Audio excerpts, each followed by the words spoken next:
আসসালামু আলাইকুম। দূরে কাছে যে যেখানে বসে এই মুহূর্তে ভিডিওটা দেখছেন তাদের সবাইকে মাহফুজা কিচেন বিটিতে ওয়েলকাম। আজ কচুরমুখী দিয়ে ইলিশ মাছের মাথা রান্না করব। সামান্য একটু মাখো মাখো করবো আর কি, একটু হালকা ঝোল ঝোল রাখবো। সাথে তো সালাদ থাকছে, আবার কচুরমুখী দিয়ে বড় মাছও রান্না করেছি, আই মাছ বাচ্চাদের জন্য। মাছের মাথা কাটা কাটা, ইলিশ মাছ বেশি কাটা বাচ্চারা তো খেতে পারবে না, তো আমার জন্য আমি একদম সিম্পলভাবে যেভাবে সবসময় ঘরে করে থাকি ঠিক ওভাবেই আজকে এই ইলিশ মাছের মাথা কচুরমুখী দিয়ে রান্না করেছি। দেখতেই পাচ্ছেন কতটা লোভনীয় হয়েছে, খেতে খুবই ভালো হয়। দেখতে কতটা লোভনীয় হয়েছে, অসম্ভব মজা হয়েছে। তা আমি কীভাবে কচুরমুখী দিয়ে ইলিশ মাছের মাথাটা রান্না করেছি আর সেটাই আজকে আপনাদের সাথে শেয়ার করব।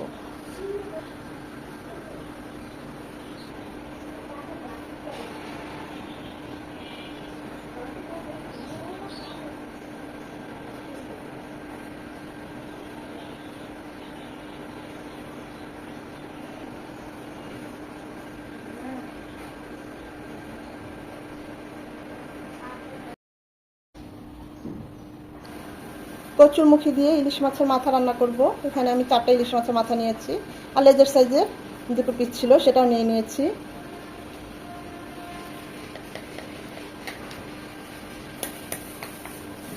দিয়ে দিচ্ছি সামান্য মরিচ গুঁড়ো, সামান্য হলুদ গুঁড়ো আর স্বাদ মতো লবণ।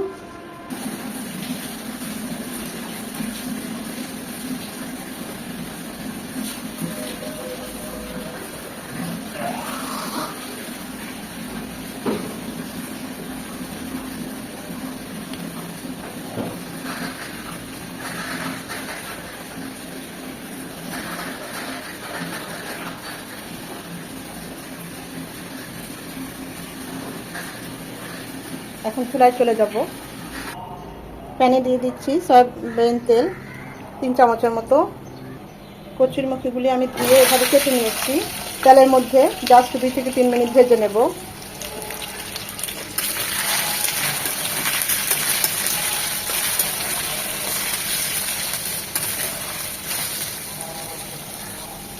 একদম লাল লাল করে ভাজবো না, জাস্ট এরকম 2 থেকে 3 মিনিট তো ভালোভাবে ভেজে নেব, এর চেয়ে বেশি ভাজবো না।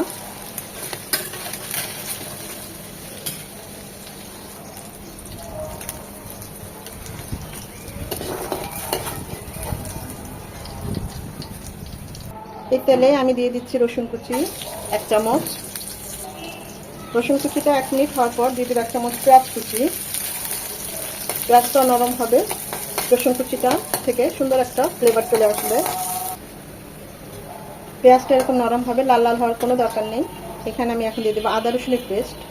আমি এখানে 1.5 চামচ আদা রসুনের পেস্ট দেবো, যেহেতু কচুরমুখী বা কচু যে কোনো কিছুতে আদা রসুনটা একটু বেশি যাবে।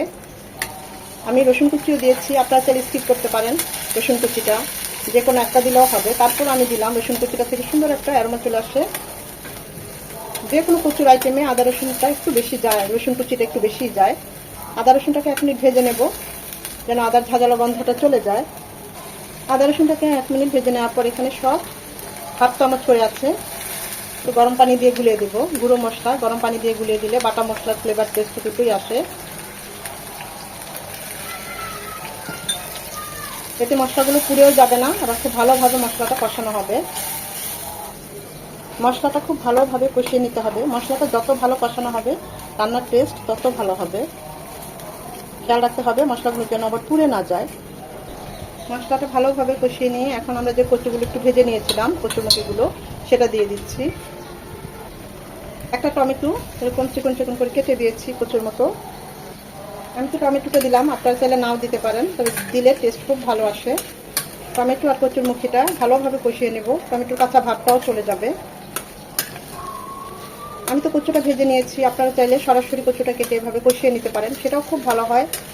আমি ওভাবেও রান্না করি, একদম কষিয়ে 2 থেকে 3 মিনিট কচুটা টমেটোটা কষবে।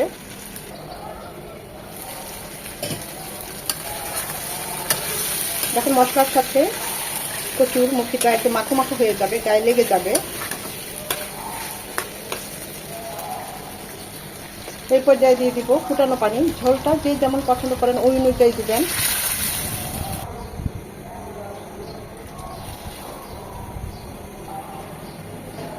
আমি তো যেহেতু মাথা রান্না করছি, মাথা কয়েকটা জমেছিল ইলিশ মাছের, বাচ্চারা তো মাথা খেতে চায় না, তো ভাবলাম কচুরমুখী দিয়ে রান্না করি, আমি খেয়ে ফেলবো, ওর বাবা আমি, তাই একটু মাখো মাখো রাখবো। এই একই রেসিপিতে ইলিশ মাছটা রান্না করলে তো অসম্ভব ভালো হয়, এটা বলার অপেক্ষা রাখে না।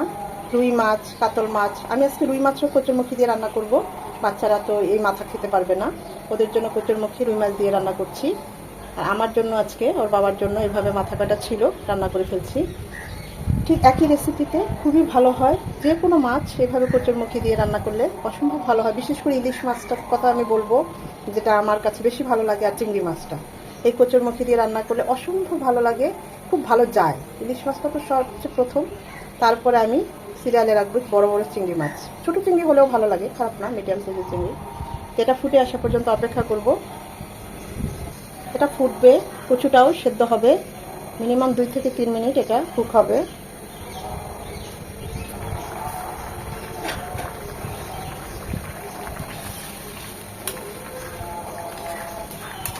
মাথাগুলো দিয়ে দিলে কচুটা আর নাড়তে পারবো না। আমি তো আজকে না ভেজেই মাথাগুলো ওইভাবে কষিয়ে রান্না করছি, আপনারা চাইলে একটু হালকা করে ভেজে নিতে পারেন। আজকে আর ভাজবো না, আজকে এইভাবেই রান্না করবো। মাথার মধ্যে, ইলিশের মাথার মধ্যে যে ফ্লেভারটা ইলিশ মাছের, সব এতে ঢুকে যাবে, অসম্ভব ভালো লাগবে।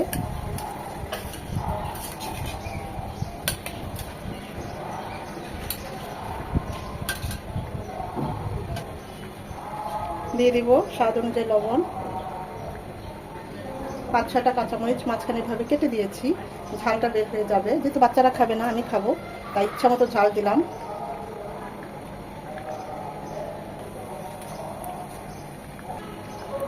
আর 1/2 চামচ ভাজা জিরে গুঁড়ো উপরে ছড়িয়ে দিলাম।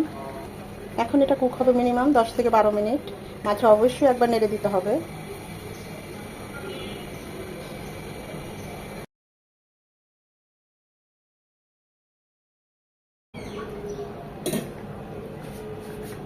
টেস্ট করেছি, সব ঠিক আছে।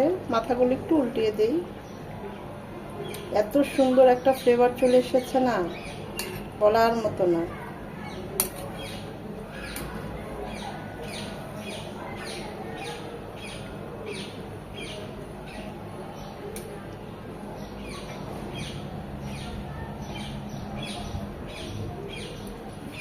মাশাআল্লাহ, কালারটা কত সুন্দর এসেছে।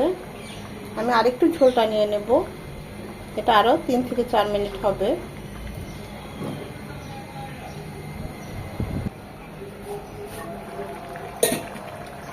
মাশাআল্লাহ, এত সুন্দর একটা সুঘ্রাণ চলে এসেছে ইলিশ মাছের। টেস্ট করেছি, এত মজা হয়েছে বলার মতো না। নামানোর আগে ধনেপাতা কুচি দিয়ে নামিয়ে নেব।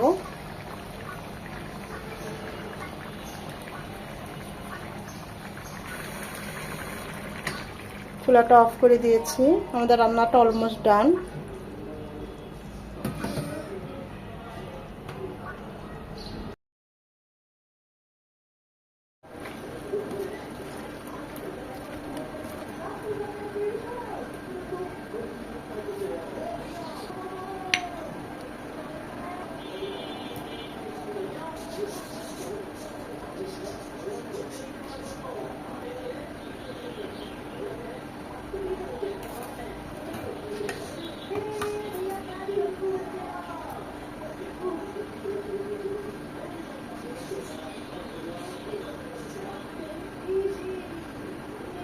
আমি তো মাথাগুলো ভেঙে রান্না করি নাই, কাটা কাটা হয়ে যায়, এমনি ইলিশ মাছ খুব কাটা। আমি মাথা ভেঙে রান্না করি না, ভালোভাবে পরিষ্কার করে তারপর এভাবে আস্ত মাথাটাই এভাবে রান্না করি, যেন কাটাটা একটু কম লাগে। আপনারা চাইলে এভাবে 2 টুকরা করে নিতে পারেন, যে যেভাবে আর কি ভেঙে চুরেও রান্না করতে পারেন।